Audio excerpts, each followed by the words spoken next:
Okay, today's topic is types of bond. ठीक है, हम जो प्रॉपर्टीज पढ़ चुके हैं, एटॉमिक रेडिया है, कोवलेंट रेडिया, आयनिक रेडिया है, फिर उसके बाद ionization energy, electron affinity, electronic, इनकी इनको यूज करते हुए अब हम लोगों ने टाइप्स ऑफ बॉन्ड स्टडी करने हैं कि chemical bond, basically chemical bond क्या था, जब भी बिटवीन टू और मोर एटम्स के दरमियान में इलेक्ट्रोस्टैटिक फोर्स ऑफ अट्रैक्शन होती है विच होल्ड्स टुगेदर। ठीक है, तो वो आपके पास उसको हम कहते हैं केमिकल बॉन्ड। अब केमिकल बॉन्ड अब वो नेचर पे डिपेंड करते हैं कि वो आयनिक बॉन्ड होगा, वो कोवलेंट होगा या कोऑर्डिनेट कोवलेंट बॉन्ड होगा।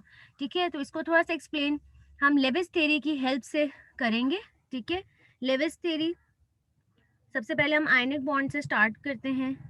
ये एक डायग्राम है कि टाइप्स ऑफ बॉन्ड्स, बेसिकली ये सारी टाइप्स ऑफ बॉन्ड जो हम पढ़ रहे हैं ये सारी आपकी इंट्रामोलिक्यूलर की। ठीक है, यानी कि बिटवीन एटम, एटम के अंदर जो है, ठीक है, या वो आयनिक हो सकती है, ठीक है, आयनिक हो सकती है, या वो पोलर होता है या नॉन पोलर। ये पोलर और नॉन पोलर हमारा कोवलेंट में आ जाता है। ठीक है, और एक आ जाती है आपके पास आयनिक। ठीक है, अब आयनिक को पहले आप डिटेल से स्टडी करते हैं कि लेविस कॉन्सेप्ट क्या है। ठीक है, with the help of this concept we can understand the tendency of elements to have relationship with each other। ठीक है, वो सिमिलर के दरमियान भी हो सकता है और वो डिफरेंट के दरमियान भी हो सकता है। अब यहाँ पे लेविस कॉन्सेप्ट उन्होंने थोड़ा सा आपको शो किया हुआ है कि यहाँ पे ये आपके पास जो बॉन्ड बना हुआ है, कार्बन ऑक्सीजन डबल बॉन्ड, ये सिंगल बॉन्ड और ये CH3, उसके बावजूद ये भी इसके ऊपर नेगेटिव आयन आ रहा है। इसका मतलब है ये ओवरऑल आपके पास क्या हो जाएगा, एनाइन, और ये किसी और के टाइम के साथ भी बॉन्ड बना सकता है। ठीक, अच्छा जी, अब आयनिक बॉन्ड से स्टार्ट करते हैं कि according to Lewis theory ionic bond is form by the complete transfer of electron. ठीक है, एक इलेक्ट्रॉन हो सकता है या इलेक्ट्रॉन्स, यानी कि more than one electron from an atom with low ionization energy. ठीक है, कंप्लीट ट्रांसफर ऑफ इलेक्ट्रॉन हो रहा है। ठीक है, और कहा कैसे होगा, वो एटम जिसकी लो आयनाइजेशन एनर्जी है ताकि वो इजीली अपना इलेक्ट्रॉन लूज कर ले, to another atom with high electron affinity, जिसकी हाई इलेक्ट्रॉन यानी कि इलेक्ट्रॉन एक्सेप्ट करने की एफिनिटी जिसकी होगी जो कि इजीली एनाइन बन जाए। लो आयनाइजेशन एनर्जी का मतलब क्या है कि जो इजीली केटाइन बन जाए। ठीक है, इलेक्ट्रॉन ट्रांसफर होगा जिसकी लो आयनाइजेशन एनर्जी हो, और किसको वो इलेक्ट्रॉन देगा जो कि इजीली जो है आपके पास एनाइन बन सकता हो। ठीक है, अगर हम एनर्जी टर्म्स में बात करें एनर्जी में, तो वो क्या है, the electropositive element, electropositive element जो कि कैटाइन इजीली बन सकता है। ठीक है, उसी को हम कहते हैं electropositive elements. Electropositive elements are at high energy state. जो इलेक्ट्रोपॉजिटिव एलिमेंट्स होते हैं उनकी हाई एनर्जी स्टेट होती है। ठीक है, देन दी इलेक्ट्रोनेगेटिव एलिमेंट्स, इलेक्ट्रोनेगेटिव एलिमेंट जो कि एनाइन इजीली बन सकते हैं। ठीक है, बेसिकली आयनिक बॉन्ड किसके दरमियान बन रहा है, इलेक्ट्रोपॉजिटिव एलिमेंट जो कि कैटाइन बनेगा, और इलेक्ट्रोनेगेटिव एलिमेंट जो है वो आपके पास एनाइन बनता है। ठीक है, the energy difference will be responsible for the transfer of electron. और ट्रांसफर ऑफ इलेक्ट्रॉन कैसे होगी, from a high energy state, from high energy state to a low energy state, यानी कि जो आपके पास इलेक्ट्रोपॉजिटिव है उससे जाएगा जिसके पास हाई इलेक्ट्रोनेगेटिव एलिमेंट की तरफ। ठीक, अब यहाँ पे कुछ एग्जांपल्स दी हुई हैं जैसे कि पोटेशियम क्लोराइड, ठीक है, KCl। ठीक है, पोटेशियम क्लोराइड, इससे पहले हमें इलेक्ट्रॉनिक कन्फिगरेशन पता होनी चाहिए। ठीक है, तो इलेक्ट्रॉनिक कन्फिगरेशन जो पोटेशियम की है 1s2 2s2 2p6 3s2 3p6 4s1। ठीक है, अगर हम इसको लिखें शेल वाइज तो इसकी फर्स्ट शेल के अंदर 2 इलेक्ट्रॉन्स, सेकेंड शेल में 8, थर्ड शेल में भी 8, और इसकी जो फोर्थ शेल है उसके अंदर 1 इलेक्ट्रॉन है। ठीक है, तो ऑक्टेट कंप्लीट करने के लिए उसको 7 इलेक्ट्रॉन्स या तो चाहिए, या तो ये 1 इलेक्ट्रॉन को भी लूज कर देगा तो ये शेल रिमूव हो गई, तो पीछे ये फिर इसका ऑक्टेट वाली शेल आ जाएगी। ठीक है, तो अब it tendency to lose the outermost electron and form क्या बन जाएगा, पोटेशियम आयन। ठीक है, ये आपके पास पोटेशियम का जो है केटाइन बन जाएगा। अब उसने लूज किया यानी आयनाइजेशन एनर्जी, तो एनर्जी क्या थी, रिक्वायर्ड थी। अब कितनी एनर्जी रिक्वायर्ड है, पहले ये पोटेशियम का उन्होंने आपको लिख दिया इलेक्ट्रॉनिक कन्फिगरेशन, अब ये पोटेशियम प्लस में कन्वर्ट हुआ है तो अब इसकी इलेक्ट्रॉनिक कन्फिगरेशन क्या होगी, 288, और ये एक इलेक्ट्रॉन इसने लूज कर दिया है। ठीक है, और ये एनर्जी जो रिक्वायर्ड थी वो आपको 419, और ये पॉजिटिव साइन के साथ इसका मतलब ये एनर्जी रिक्वायर्ड है, और अभी एक इलेक्ट्रॉन लूज किया इसका मतलब है ये इसकी फर्स्ट आयनाइजेशन एनर्जी है। ठीक है, उसके बाद अब हम देखते हैं इसने फॉर्म जो बॉन्ड बनाना है वो क्लोरीन के साथ है। ठीक है, तो क्लोरीन की इलेक्ट्रॉनिक कन्फिगरेशन क्या होती है आपके पास, 1s2 2s2 2p6 3s2 3p5। ठीक है, अगर हम इसकी शेल वाइज चेक करें तो क्या होगी, फर्स्ट शेल में 2, सेकंड शेल में 8, थर्ड शेल में 7। अब इसको ऑक्टेट कंप्लीट करना है, या तो अपने 7 इलेक्ट्रॉन लूज कर दे या 1 गेन करे, तो इसके लिए अब इजी ये है कि ये एक इलेक्ट्रॉन को गेन करेगा। ठीक है, एक इलेक्ट्रॉन गेन करके ये आपके पास जैसे ये क्लोरीन के 7 इलेक्ट्रॉन्स डॉट्स के साथ इसके 7 इलेक्ट्रॉन शो किए हमें।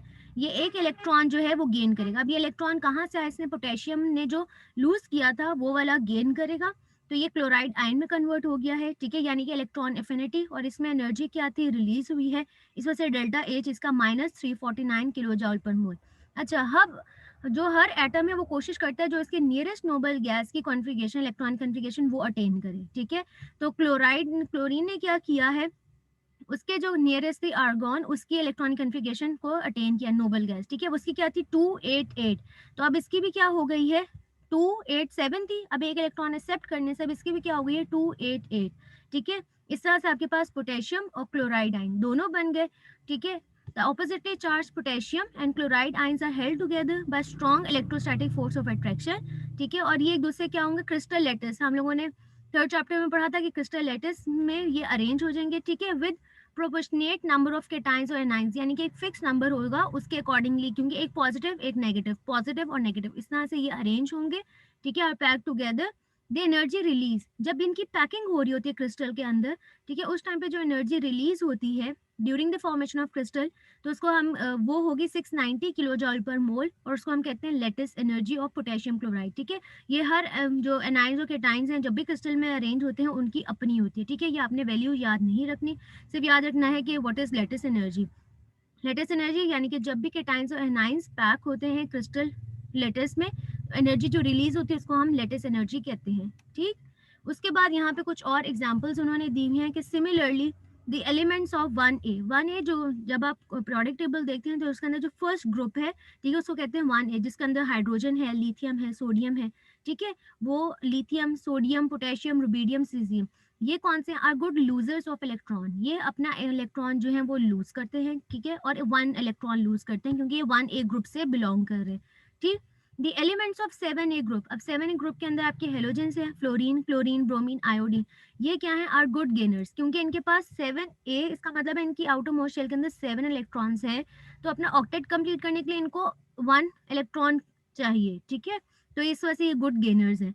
ये जो 1A है इसका मतलब है 1 रिप्रेजेंट कर रहा है कि इनकी इलेक्ट्रॉन आउटर मोस्ट शेल के अंदर 1 इलेक्ट्रॉन है, तो ये 1 जो है वो लूज करते हैं, इसलिए ये गुड लूजर्स हैं, और ये गुड गेनर्स हैं 7A वाले, ठीक है। तो ये आपस में क्या करेंगे, ये बॉन्ड बना लेंगे, ये एक अपना लूज करते जाएंगे, ये वो एक्सेप्ट करते जाएंगे, ठीक है। इस तरह से आप देखते हो जैसे सोडियम है और यहाँ से क्लोरीन, ठीक है, या पोटेशियम या क्लोरीन, या इस तरह से ये सॉल्ट्स बनते जाते हैं। So ionic bonds are there in these atoms. A similar type of bond is expected between elements of group 2A और 6A।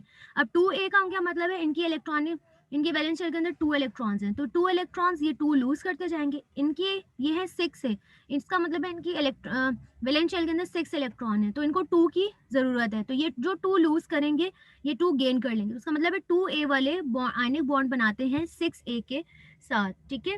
तो यहाँ पे कुछ उन्होंने अब उन्होंने 1A के अंदर था पोटेशियम, ठीक है।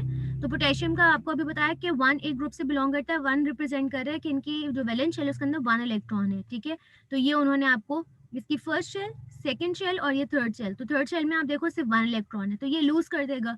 अब जो क्लोरीन है उसकी आउटर मोस्ट शेल के अंदर, ये फर्स्ट शेल के अंदर 2, सेकंड के अंदर 8 और थर्ड के अंदर आपको 7 नजर आ रहे हैं, तो ये जो 1 लूज करेगा ये एक्सेप्ट कर लेगा और उनके दरमियान बॉन्ड बन जाएगा, तो ये सोडियम क्लोराइड जो कि आपका टेबल सॉल्ट है, ठीक है।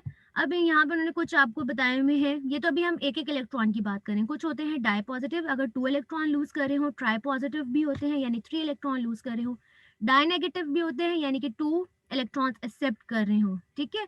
अब किस तरह से कि आपके पास कैल्शियम है, कैल्शियम की इलेक्ट्रॉनिक कॉन्फ़िगरेशन शो की है कि फर्स्ट शेल के अंदर 2 हैं, फिर 8 हैं, फिर 8 और 2, ठीक है। तो ये क्या कर रहा है कि इसके आउटर मोस्ट शेल के अंदर 2 इलेक्ट्रॉन्स है, तो ये 2 इलेक्ट्रॉन्स को लूज कर देगा, ठीक है। तो ये कैल्शियम आयन में कन्वर्ट हो गया 2 इलेक्ट्रॉन लूज करने से। अब जो इसकी वैलेंस शेल बन गई है 8, तो इसके अंदर 8 इलेक्ट्रॉन्स है, ऑक्टेट कंप्लीट है, ठीक है। Aluminium first shell, second shell, third shell के अंदर 3 है, तो ये करेगा 3 इलेक्ट्रॉन लूज कर देगा, ठीक। अब इसकी जो शेल्स हैं 2 और 8, तो वैलेंस शेल अब ये वाली बन गई, इसके अंदर 8 इलेक्ट्रॉन्स हैं, ठीक है। ऑक्सीजन, ऑक्सीजन की ये फर्स्ट शेल होगी, सेकंड शेल के अंदर है 6 इलेक्ट्रॉन्स, इसका मतलब है ये 2 इलेक्ट्रॉन्स को गेन करेगा, ठीक है। तो ये आपके पास -2 हो गया और इसकी अब ये ऑक्टेट कंप्लीट है। अब इसी तरह sulphur 2 first shell, second shell और ये थर्ड शेल में 6 है तो 2 इलेक्ट्रॉन्स एक्सेप्ट किए तो ये सल्फर सल्फाइड आयन में कन्वर्ट हो गया और इस तरह से इसका भी कंप्लीट। अब ये क्या कर सकते हैं, आपको इस तरह से कैल्शियम ऑक्साइड भी मिल सकता है, कैल्शियम सल्फाइड भी मिल सकता है, ठीक है।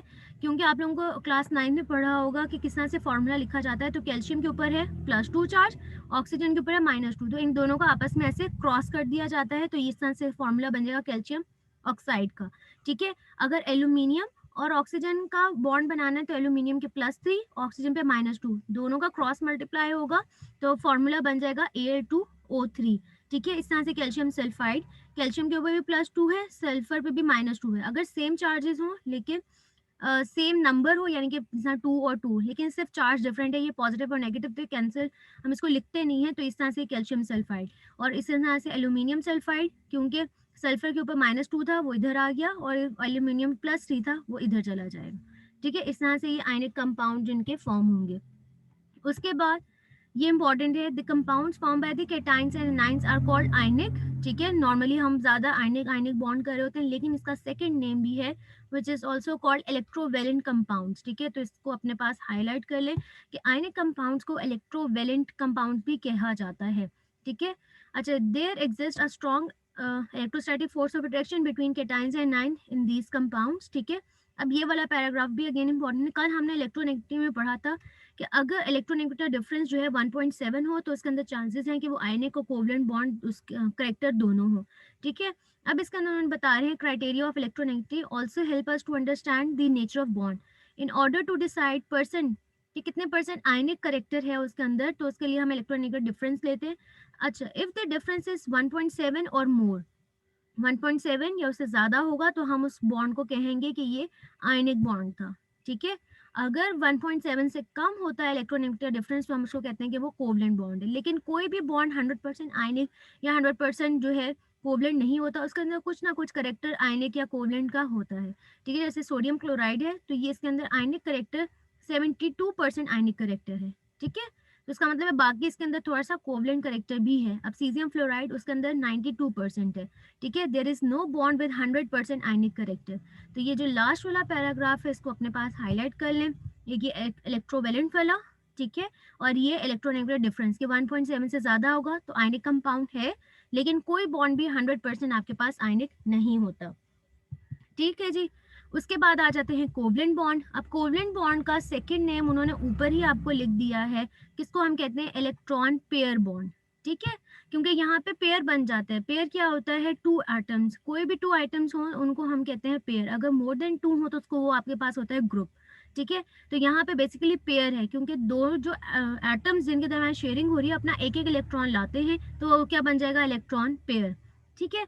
तो covalent bond according to Lewis and Kossel, a covalent bond is form by the mutual sharing. Mutual sharing क्या होती है, इक्वल। अगर एक एटम अपना एक इलेक्ट्रॉन ला रहा है तो दूसरा भी एक ही इलेक्ट्रॉन होगा, ठीक है। ऐसा नहीं हो सकता कि अगर एक 2 इलेक्ट्रॉन्स ला रहा है और एक ही, ठीक है, वो म्यूचुअल इक्वल शेयरिंग नहीं होगी। तो इसमें म्यूचुअल शेयरिंग होती है इलेक्ट्रॉन्स की between 2 atoms. While sharing each atom completes, और कोशिश ये होती है कि जब शेयरिंग करें तो वो अपनी जो वैलेंस शेल है उसको कंप्लीट कर लें और अटेन करें अपने नियरेस्ट जो inert gas configuration, inert gas मतलब कि नोबल गैस वाली कॉन्फ़िगरेशन को अटेन करें। और जब कोवलेंट बॉन्ड बनता है तो इसमें पॉसिबिलिटी है कि वो नॉन पोलर हो या पोलर है, ठीक है। तो वो ही जो कल हमने इलेक्ट्रोनेगेटिव डिफरेंस पढ़ा था कि अगर इलेक्ट्रोनेगेटिव कोवलेंट बॉन्ड बन रहा है और अगर इलेक्ट्रोनेगेटिविटी का डिफरेंस होगा, ठीक है, 1.7 से कम लेकिन 0 से ज्यादा, ठीक है, तो उसको हम कहते हैं कि पोलर कोवलेंट बॉन्ड है। अगर वो 0 होगा तो हम उसको कहते हैं कि वो नॉन पोलर है, ठीक है। अच्छा जी, अब जैसे यहाँ पे उन्होंने दिखाया कि हाइड्रोजन और हाइड्रोजन एटम, हाइड्रोजन के पास ये उसकी जो है न्यूक्लियस हो गया, ठीक है, वैलेंस शेल के अंदर एक इलेक्ट्रॉन, इस हाइड्रोजन के पास भी एक इलेक्ट्रॉन, तो ये अब आपस में म्यूचुअल शेयरिंग कर लेंगे। तो ये, और ये किसकी एग्जांपल हो जाएगी, नॉन पोलर, क्योंकि जो भी इलेक्ट्रोनेगेटिव की वैल्यू इस हाइड्रोजन की वही सेम इसकी है, तो डिफरेंस आ जाएगा आपके पास 0। तो ये आपके पास नॉन पोलर कोवलेंट बॉन्ड है, ठीक है। अब कुछ नॉन पोलर कोवलेंट बॉन्ड की एग्जांपल्स कौन सी हैं, जैसे ये भी हाइड्रोजन हाइड्रोजन की, ठीक है, H2 गैस जिसमें बनती है तो इक्वल, क्योंकि जो इसकी वैल्यू है सेम इसी की, तो डिफरेंस आ जाएगा 0 का, ठीक है, सेम इलेक्ट्रोनेगेटिव वैल्यू है। क्लोरीन का भी इसी तरह से ही है, ठीक है, ये आपस में शेयरिंग करके एक दूसरे का ऑक्टेट कंप्लीट कर रहे हैं, वैल्यू आंसर आ जाएगा 0। ठीक है, due to even distribution of charge the bonded atoms remain electrically neutral. This such molecules are, जैसे F2 है, Br2 है, I2, मोस्टली जो आपके पास होमोन्यूक्लियर होते हैं, यानी कि जो दो एटम्स है अगर वो सेम ही हो, जैसे Cl2, Br2, F2, तो ये आपके पास नॉन पोलर के होते हैं। लेकिन कुछ ऐसे भी हैं हेट्रो हैं, यानी कि डिफरेंट एटम्स होंगे लेकिन वो भी नॉन पोलर हैं। ठीक है, जैसे ये कार्बन टेट्राक्लोराइड, अब इसमें कार्बन है और क्लोरीन है, लेकिन ओवरऑल जब आप इसको देखेंगे तो ये नॉन पोलर है। ठीक है, this is due to cancellation of all the dipoles of this molecule due to its symmetry. इसका स्ट्रक्चर ऐसे हो कि उसके अंदर सिमेट्री आ जाती है कि ओवरऑल जो है बॉन्ड आपके पास नॉन पोलर, पूरा जो मॉलिक्यूल है वो नॉन पोलर है। यहाँ पे आपको जैसे टेट्राक्लोरोमीथेन का स्ट्रक्चर दिखाया गया है। अगर आप कोई दो एटम्स लेते हैं जैसे कार्बन और क्लोरीन, इनके दरमियान में अगर इलेक्ट्रोनेगेटिव डिफरेंस है, ठीक है, ये वाला बॉन्ड जो पोलर, अगर सिर्फ आप एक कार्बन और क्लोरीन की बात करते हैं, ठीक है, तो ये आपके पास पोलर है। लेकिन जब आप ओवरऑल पूरे मॉलिक्यूल को कहते हैं तो ये पूरा मॉलिक्यूल नॉन पोलर है। रीजन क्या है कि अगर जितना इलेक्ट्रॉन्स को ये अपनी तरफ इस साइड पे अगर अट्रैक्ट कर रहा है तो ये उसका ऑपोजिट उतना ही स्ट्रांगली उसको इधर से अट्रैक्ट कर रहा है। ठीक है, एक दूसरे के इफेक्ट को ये कैंसिल कर रहे हैं, सिमेट्री है स्ट्रक्चर के अंदर, जिस वजह से ओवरऑल जो मॉलिक्यूल है ये नॉन पोलर है। ठीक है, इसी तरह की कुछ और एग्जांपल दी हैं, जैसे मीथेन का स्ट्रक्चर होता है CH4, ठीक है, या सिलिकॉन हाइड्राइड है या सिलिकॉन क्लोराइड है, इन सब के अंदर ये सारे नॉन पोलर हैं due to symmetry of structure के। सिमेट्री की वजह से ये ओवरऑल सारे पूरा मॉलिक्यूल जो है वो आपका जो है नॉन पोलर है। अदरवाइज अगर आप एक एक बॉन्ड देखते हैं जैसे कार्बन और क्लोराइड, तो इनका जो है ये आपके पास पोलर है, लेकिन ओवरऑल मॉलिक्यूल जो है ये नॉन पोलर है ड्यू टू सिमेट्री। उसके बाद आ जाते हैं पोलर कोवलेंट बॉन्ड्स। तो polar covalent when two different atoms, ठीक है, जब टू डिफरेंट एटम्स, ठीक है, उनके दरम्यान में शेयरिंग होगी तो आपके पास पोलर आते हैं। इलेक्ट्रोनेगेटिव का डिफरेंस होना चाहिए।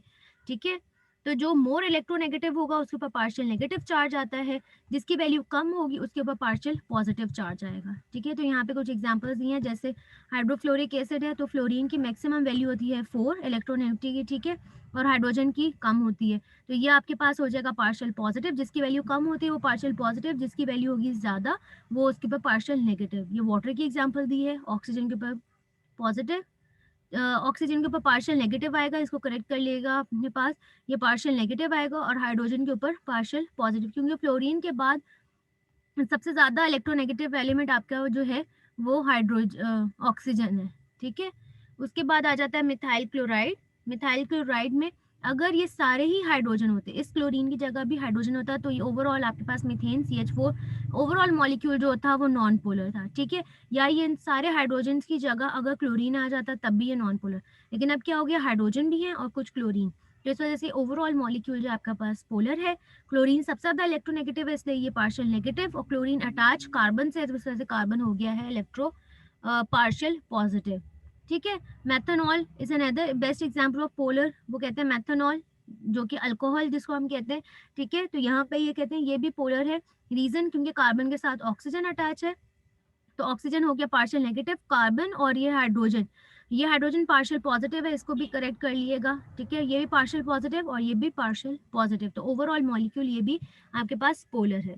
ठीक, उसके बाद आ जाता है कि अब सिंगल बॉन्ड, डबल बॉन्ड और ट्रिपल बॉन्ड जब भी शेयरिंग होती है, ठीक है, अगर इलेक्ट्रॉन्स की कोवलेंट बॉन्ड बनता है, एक तो हो गया पोलर और नॉन पोलर, दूसरा है कि अगर एक एक बॉन्ड एक एक इलेक्ट्रॉन शेयर कर रहे हैं तो वो सिंगल बॉन्ड बनाते हैं। अगर 2 इलेक्ट्रॉन शेयर करेंगे तो वो डबल बॉन्ड, अगर 3 इलेक्ट्रॉन शेयर करेंगे तो वो ट्रिपल बॉन्ड है। ठीक है, अब उसकी कुछ एग्जांपल्स हैं, जैसे अब ये नाइट्रोजन, अभी तक तो ये था, ये कार्बन और ये ऑक्सीजन अपना एक एक इलेक्ट्रॉन शेयर कर रहे हैं तो ये सिंगल बॉन्ड है। ठीक है, अब डबल बॉन्ड जैसे नाइट्रोजन N2 गैस, तो ये वाला नाइट्रोजन और ये नाइट्रोजन ये आपस में क्या कर रहे हैं कि अपने 3 इलेक्ट्रॉन्स शेयर कर रहे हैं। ठीक है, ये वाला नाइट्रोजन भी अपने 3 और ये वाला नाइट्रोजन भी अपने 3 इलेक्ट्रॉन शेयर कर रहा है, तो इनके दरमियान में ये आपको ट्रिपल बॉन्ड शो हुआ है।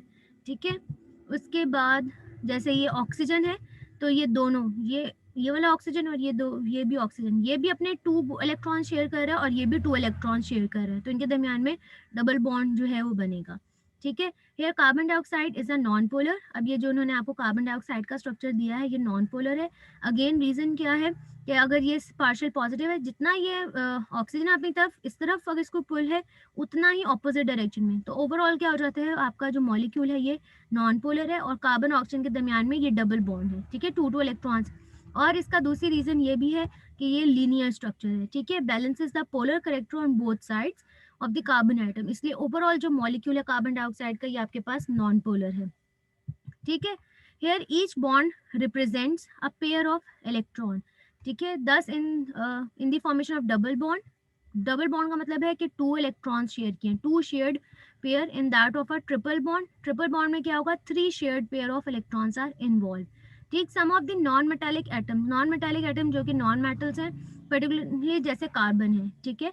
Atoms mutually share the electron with each other, carbon जो है कार्बन के साथ भी शेयर कर सकता है या किसी और के साथ भी शेयर कर सकते हैं। और आपने कैटिनेशन की प्रॉपर्टी पढ़ी हुई, कैटिनेशन क्या होती है, self linking property, carbon carbon carbon carbon के साथ ही वो बॉन्ड बना सकते हैं, उसको और किसी की भी जरूरत नहीं है, ठीक है। जैसे डायमंड या ग्रेफाइट का स्ट्रक्चर है तो उसके अंदर कार्बन कार्बन कार्बन और ये आपको मैक्रोमोलिक्यूल्स देते हैं यानी लार्ज साइज के, ठीक है। इसी तरह की प्रॉपर्टी जो है वो सिलिकॉन में भी है। अच्छा जी, carbon can make single, carbon अपने साथ ही, कार्बन कार्बन के दरमियान सिंगल बॉन्ड भी हो सकता है, डबल बॉन्ड भी हो सकता है, ट्रिपल बॉन्ड भी हो सकता है। अगर सिंगल बॉन्ड हो तो हम ऑर्गेनिक केमिस्ट्री में पढ़ते हैं अल्केन्स, ठीक है। अगर डबल बॉन्ड हो तो अल्कीन्स, और अगर ट्रिपल बॉन्ड कार्बन कार्बन के दरमियान हो तो वो आपके पास होते हैं अल्काइंस, ठीक है जी। यहाँ पे उन्होंने अब इथेन की एग्जांपल दी हुई है, ठीक है। इथेन यानी कि कार्बन कार्बन सिंगल बॉन्ड, और इथेन का मतलब होता है टू कार्बन के दरमियान में, ठीक है। तो ये सारे सिंगल बॉन्ड आपको नजर आ रहे हैं। Silicon also give similar types of hydrides, वो भी इस तरह के हाइड्राइड देता है जैसे उन्होंने आपको ये नीचे शो किया हुआ है।